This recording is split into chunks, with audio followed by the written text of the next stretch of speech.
Hello, welcome back. कैसे सभी coders. तो पिछली वीडियो में हमने देखा था सर्विस कंटेनर के बारे में। आज की हमारी वीडियो रहेगी सर्विस प्रोवाइडर के बारे में। मैं छोटे छोटे टॉपिक बना रहा हूं क्योंकि आपको परेशानी हो सकती है अगर मैं सभी मिक्स करके आपको बताऊं। अगर मैं सर्विस कंटेनर और सर्विस प्रोवाइडर दोनों को एक ही वीडियो में बता देता तो आपको काफ़ी कन्फ्यूजन होती। तो मैंने ये वीडियो रखी है थोड़ी सी अलग, ठीक है। तो सर्विस प्रोवाइडर का क्या कंसेप्ट है उसको जानने के लिए थोड़ा सा हमें बैक जाना पड़ेगा। जो पुराना वर्जन था हमारा लारावेल 4, उसके अंदर क्या था कि सर्विस प्रोवाइडर सेक्शन नहीं दिया गया था। तो जितने भी हमारी सर्विसेज थी, अगर वहाँ पर हमें उनको रजिस्टर करना पड़े अपने सर्विस कंटेनर में, तो वहाँ पर दिक्कत होती थी। लोग पूछते रहते थे कि कैसे हम अपने जो सर्विसेज हैं उनको बाइंड करें सर्विस कंटेनर के साथ में। तो यहाँ पे कंसेप्ट आया था सर्विस प्रोवाइडर का, ठीक है। और ये आया था लारावेल 5 के अंदर। तो आप डॉक्यूमेंटेशन भी चेक कर सकते हैं। लारावेल 5 के अंदर सर्विस प्रोवाइडर दिया गया था, लेकिन उससे छोटे वर्जन में आपको ये चीज़ नहीं मिलेगी। तो अभी सर्विस प्रोवाइडर क्या है, अगर लारावेल की डॉक्यूमेंटेशन के हिसाब से मैं आपको बताऊं तो सर्विस प्रोवाइडर एक सेंट्रल प्लेस है जहां पर हमारी जो लारावेल की एप्लीकेशन है वो बूटस्ट्रैप होती है। और जितनी भी लारावेल की कोर सर्विसेज हैं और जो हमारी खुद की तरफ से जो सर्विसेज प्रोवाइड कर रहे हैं वो सारी सारी बूटस्ट्रैप होती है थ्रू दी सर्विस प्रोवाइडर्स, ठीक है। तो अगर सिंपल भाषा में इसको कहें तो लारावेल का जो सर्विस प्रोवाइडर कंसेप्ट है वो एक सेंट्रल पॉइंट है जहां पर लारावेल प्लस हमारी जो सर्विसेज जो भी हम बना रहे हैं, जैसे कि यहाँ पर पेपल एपीआई हमने बनाई है एक सर्विस, तो वो हम रजिस्टर कर सकते हैं। और डायरेक्टली जैसे ही हमारी एप्लीकेशन बूटअप होती है तो वो ऑटोमेटिक रजिस्टर हो जाती है, ठीक है। तो जैसे कई ऑटोमेटिक प्रोसेस हैं, जैसे कि अगर हमें बाइंड करना हो हमारे सर्विस कंटेनर के अंदर इवेंट लिस्टनर, मिडल वेयर्स या राउट्स वगैरह, तो वो सारी चीज़ें हम इसमें ईजिली कर सकते हैं। तो सर्विस जो प्रोवाइडर्स हैं वो कहाँ पर होती हैं, उनका एक सिंपल सा एग्जांपल मैं आपको यहाँ पे दिखा देता हूँ। अगर वैसे आपने देखा होगा, आपने यूज भी किया होगा काफ़ी, अगर आप थोड़े लंबे टाइम से काम कर रहे हैं या आपने सिंपल कोई एक दो एप्लीकेशन बनाई है, जैसे कोई कार्ड ऑपरेशन बनाया हो या जहाँ पर मल्टीपल ऑथेंटिकेशन सिस्टम आपने यूज़ किया है, तो आपने इसको जरूर यूज़ किया होगा। तो मैं यहाँ पे डायरेक्टली जाऊँगा कॉन्फ़िग के अंदर, app.php के अंदर जाएंगे और यहाँ पे आपको मिलेगा प्रोवाइडर्स के नाम से एक एरे मिलेगा। तो यहाँ पे आप देख सकते हैं कि लारावेल के खुद की कुछ सर्विस प्रोवाइडर्स हैं जो यहाँ पे रजिस्टर किए गए हैं, और प्लस यहाँ पे आपको कुछ एक्स्ट्रा और भी चीज़ें मिलेंगी। तो ये सारी की सारी चीज़ें डायरेक्टली हमारे जो एप्लीकेशन है वहाँ पर रजिस्टर हो जाती हैं। तो अगर इसके एग्जांपल्स आपको देखने हैं तो आप डायरेक्टली देख सकते हैं। जैसे ही आप बूटस्ट्रैप के अंदर जाएंगे, यहाँ पर आपको app.php मिलेगी और यहाँ पे आप देखेंगे तो यहाँ पे डायरेक्टली हमें एक ऐप मिल रही है, ठीक है। अगर आप इस पर्टिकुलर क्लास को ओपन करके देखेंगे तो यहाँ पे काफ़ी चीज़ें हैं। यहाँ पे आप देख सकते हैं, यहाँ पे काफ़ी चीज़ें मिलेंगी आपको। तो यहाँ पे आपको जैसे जितने भी हमारी प्रोवाइडर्स हैं वो यहाँ पे रजिस्टर हो जाते हैं। तो इनके थ्रू हम डायरेक्टली, जैसे कि आप देख सकते हैं, यहाँ पे हमें कई चीज़ें मिलेंगी।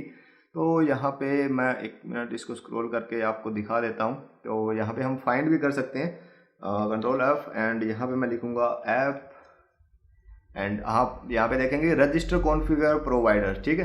तो 624 नंबर लाइन है, मेरे ख्याल से ये लारावेल 8 वर्जन है। तो यहाँ पे 624 नंबर लाइन है, इसके अंदर आप देख सकते हैं रजिस्टर कॉन्फ़िगर प्रोवाइडर्स, ठीक है। तो यहाँ से जो सारे के सारे ऐप के प्रोवाइडर सेक्शन है वो सारे यहाँ पे फैच कर लिए जाते हैं और उनको रिजोल्व किया जाता है, ठीक है। तो आप यहाँ पे देख सकते हैं जैसे कि रजिस्टर वगैरह सेक्शन यहाँ पर है और कई ऐसे चीज़ें हैं। इनका एक आपको एक आगे एरर भी मिलेंगे जब हम थोड़ा सा इसमें काम करेंगे। मैं आपको बताऊंगा कि क्यों सर्विस प्रोवाइडर का यूज़ किया जाने लगा था और क्यों ज़रूरी है ये चीज़, ठीक है। तो यहाँ पे आपको एक एरर भी मिलेगा। यहाँ पर मैं आपको दिखा देता हूँ कौन से पर्टिकुलर मेथड आपको वो एरर जनरेट करेगा। तो यहाँ पे यहाँ पे हमारे पास एक मेथड है, शायद काफ़ी स्क्रॉल करना पड़ेगा।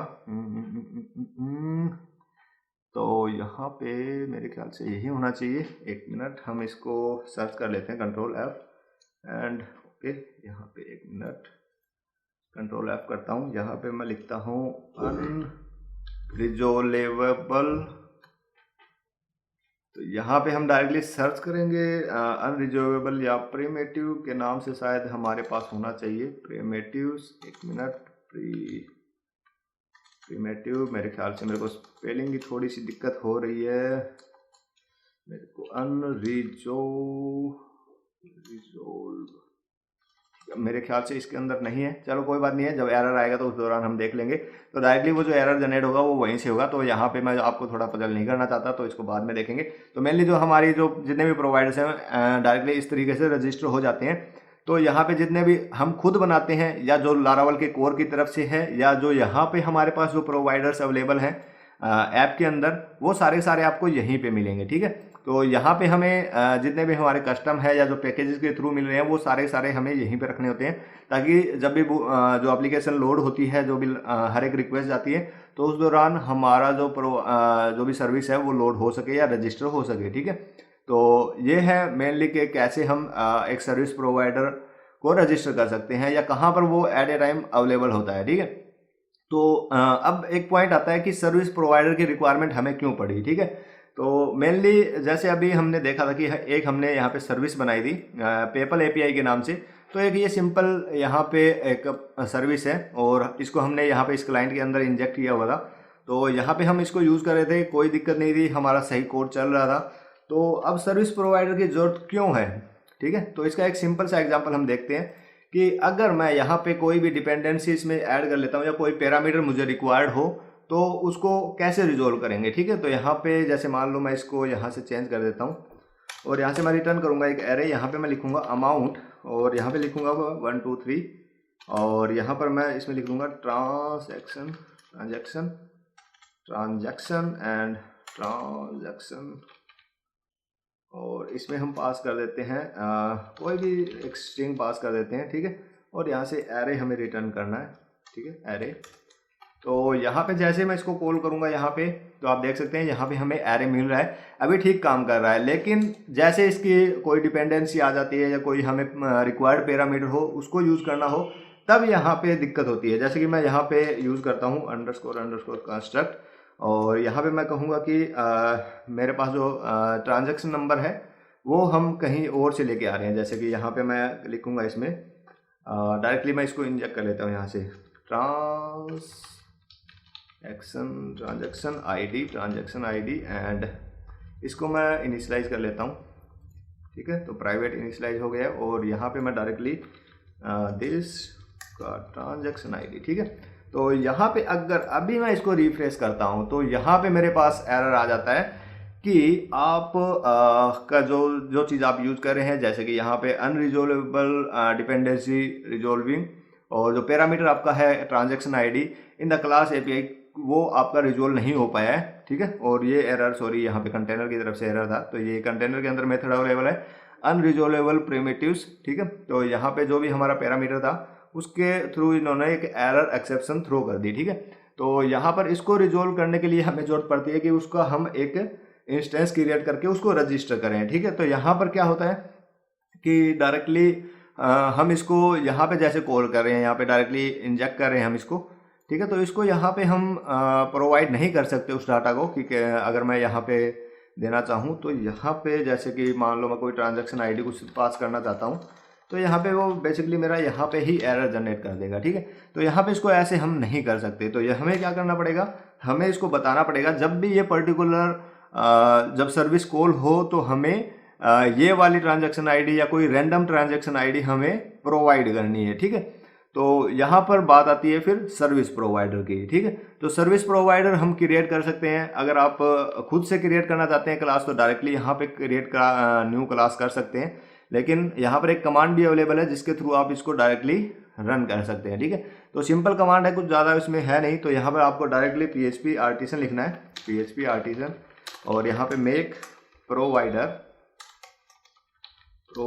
एंड इसके बाद में आपका जो भी प्रोवाइडर आप रखना चाहते हैं जिस भी नाम से, वो आपका हो जाएगा। मैं यहाँ पे डेमो के लिए ले रहा हूँ पेमेंट सर्विस प्रोवाइडर, ठीक है। पेमेंट सर्विस प्रोवाइडर के नाम से मैं यहाँ पे ले रहा हूँ और जैसे मैं एंटर प्रेस करूँगा यहाँ पे एक मेरे पास प्रोवाइडर बन के आ जाएगा इस प्रोवाइडर फोल्डर के अंदर, जो कि डायरेक्टली मेरा अवेलेबल है ऐप के अंदर, ठीक है। तो यहाँ पे मैं मिनिमाइज करता हूँ, यहाँ से इसको ओपन करते हैं, ठीक है। तो यहाँ पे अगर इसको देखें तो ये डायरेक्टली एक्सटेंड कर रहा है सर्विस प्रोवाइडर को, ठीक है। और सर्विस प्रोवाइडर का डायरेक्टली एक एब्स्ट्रैक्ट क्लास है, इसके अंदर एक हमारे पास अवेलेबल है ऐप, और ये डायरेक्टली हमारा वही एप्लीकेशन है जो कि हमारी पूरी एंटायर एप्लीकेशन है। अगर आप इसको बूटस्ट्रैप के अंदर देखेंगे तो सेम वही चीज़ यहाँ पे अवेलेबल है, ठीक है। तो यहाँ पर ये कॉन्ट्रैक्ट है, ये एक एप्लीकेशन है, ठीक है। तो यहाँ पे कॉन्ट्रैक्ट हमारा यहाँ पे आ जाता है, तो ये जो एंटायर एप्लीकेशन है वो हमारी एक्सेस हो जाती है इस सर्विस प्रोवाइडर के अंदर।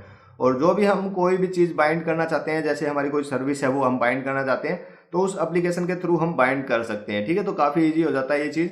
तो अगर आप इस कंस्ट्रक्ट मेथड के अंदर देखें तो यहाँ पे कॉन्ट्रैक्ट हमें मिल रहा है डायरेक्टली, और ये ऐप डायरेक्टली हम इसको यहाँ पे ऐड कर रहे हैं, ठीक है। तो यहाँ पे डायरेक्टली असाइन कर रहे हैं, और वही अगर हम इसको एक्सटेंड करेंगे तो यहाँ पर वो सारी चीज़ें अवेलेबल हो जाएंगी जो इस पर्टिकुलर क्लास के अंदर है, ठीक है। तो यहाँ पर मैं इसको क्लोज कर देता हूँ। और यहाँ पे दो मेथड हमारे पास अवेलेबल हैं, एक है रजिस्टर मेथड और एक हमारे पास बूट मेथड, ठीक है। तो अभी रजिस्टर और बूट मेथड का क्या फ़र्क है, तो यहाँ पे अगर आपको कोई भी सर्विस बाइंड करनी है तो आप यूज़ करेंगे रजिस्टर मेथड का, ठीक है। और अगर आपको कोई भी सर्विसेज शुरू करनी है या बूटस्ट्रैप करनी है या मतलब पावर अप करनी है तो आप यूज़ करेंगे बूट मेथड का, ठीक है। तो ये दोनों में फ़र्क है। कोई भी आप जब भी आपको कोई सर्विसेज है, जैसे कोई इवेंट लिसनर है या कोई भी ऐसी चीज़ है, या कोई राउटिंग है या कोई व्यू है या व्यू कंपोजर आप यूज़ करें तो डायरेक्टली आप यूज़ करेंगे इसके अंदर, ठीक है। लेकिन कोई भी सर्विसेज आपको रजिस्टर करनी है या बाइंड करनी है तो आप डायरेक्टली यूज़ करेंगे इस रजिस्टर मेथड का, ठीक है।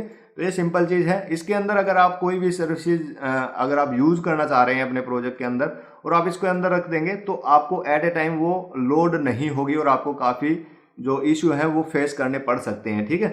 तो आपको नॉर्मली जो जितने भी आपको बाइंड करनी है, जैसे अगर ये सर्विस हम बाइंड करना चाह रहे हैं हमारे सर्विस कंटेनर के साथ में, ताकि हम इसको प्रोवाइड कर सकते हैं एक यूनिक या कोई भी एक रैंडम आईडी हम इसको प्रोवाइड कर सकते हैं, तो यहाँ पर हम डायरेक्टली इसको बाइंड करेंगे इसके अंदर या रजिस्टर करेंगे इस पर्टिकुलर रजिस्टर के अंदर, ना कि बूट के अंदर, ठीक है।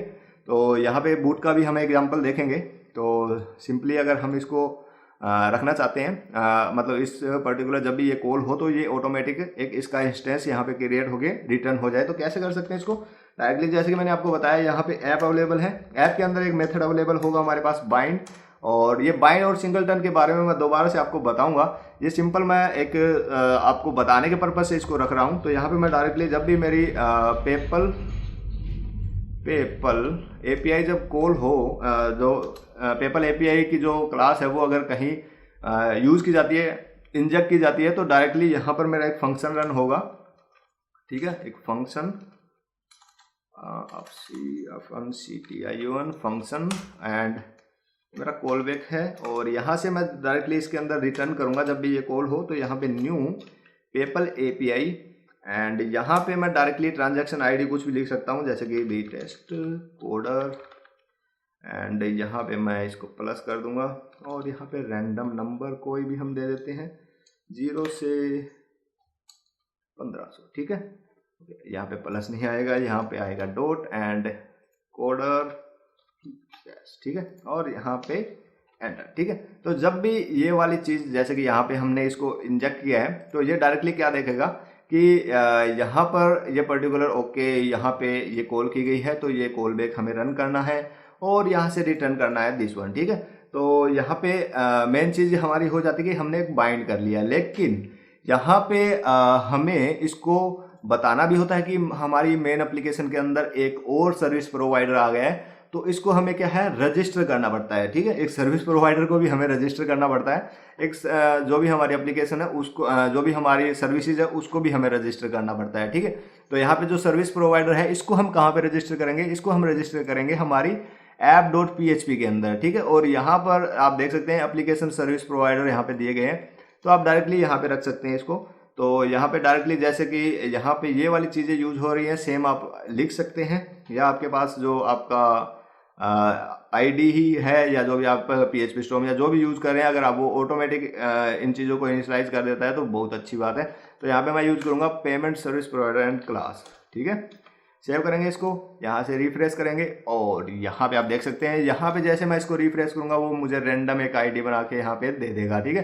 तो इस तरीके से हम इसको रजिस्टर भी कर सकते हैं और यूज़ भी कर सकते हैं, ठीक है। तो यहाँ पे मेनली हमारी ये चीज़ हो गई है, लेकिन एक सर्विस प्रोवाइडर में एक और चीज़ है, यहाँ पे जो भी चीज़ें हैं हमारी लगभग हर एक रिक्वेस्ट के ऊपर चलती है, लेकिन कुछ एक चीज़ें ऐसी होती हैं कि हमें हर एक रिक्वेस्ट के ऊपर रिक्वायरमेंट नहीं होती है उनकी। तो हम क्या करते हैं, एक डिफर्ड प्रोवाइडर भी यूज़ कर सकते हैं, ठीक है। डिफर्ड प्रोवाइडर का मतलब होता है कि जब हमें किसी चीज़ पर्टिकुलर चीज़ की ज़रूरत हो तभी वो चीज़ रन होनी चाहिए, ठीक है। तो डिफर्ड प्रोवाइडर के लिए यहाँ पे डिफरेबल प्रोवाइडर के नाम से एक इंटरफेस बनाया गया है, उसको हम इंक्लूड कर सकते हैं।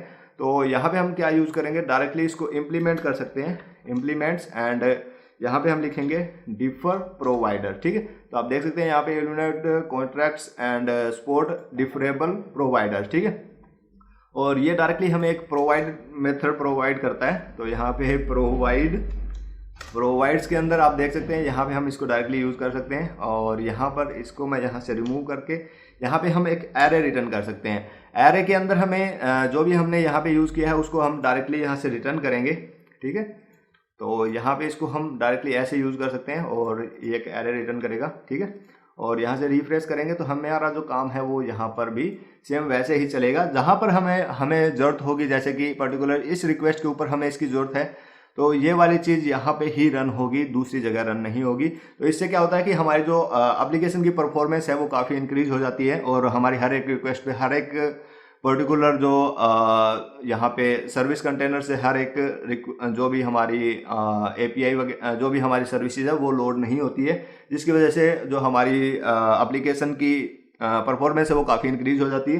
तो इस वजह से डिफरेबल भी यूज़ किया जाता है, डिफरेबल प्रोवाइडर्स या डिफर्ड सर्विसेज भी हम यूज़ कर सकते हैं, ठीक है। तो ये वीडियो थी हमारी सर्विस प्रोवाइडर के ऊपर और आशा करता हूँ कि आपको समझ आ गया होगा। और इसके बाद में हम थोड़े से इसके डीप में बात करेंगे कि सर्विस प्रोवाइडर और सर्विस कंटेनर को हम कैसे सिंगलटन वगैरह यूज़ कर सकते हैं। इसके बाइंडिंग्स एंड सिंगलटन्स के नाम से भी प्रॉपर्टीज़ है, उनको हम कैसे यूज़ कर सकते हैं वो हम नेक्स्ट वीडियो में देखेंगे, ठीक है। और अगर आपको इसके ऊपर कोई आर्टिकल चाहिए तो नीचे डिस्क्रिप्शन में आपको इसका लिंक मिल जाएगा, जो कि मैंने पहले ही लिख के रखा हुआ है, और उसका लिंक आपको नीचे डिस्क्रिप्शन में मिलेगा, वहाँ से डायरेक्ट आप इसको चेक कर सकते हैं। और इसके अलावा अगर आप डिस्कॉर्ड सर्वर पे कनेक्ट होना चाहते हैं तो यहाँ पे द टेस्ट कोडर के नाम से हमारा चैनल है। टेक आर्टिकल के अंदर आपको सारे के सारे आर्टिकल मिल जाएंगे। जनरल क्वेश्चन आप यहाँ पे पूछ सकते हैं, प्लस लारावल के यहाँ पे पूछ सकते हैं, ठीक है। तो आज की वीडियो में बस इतना ही। कोडिंग करते रहिए, मजे में रहिए, तब तक के लिए बाय बाय।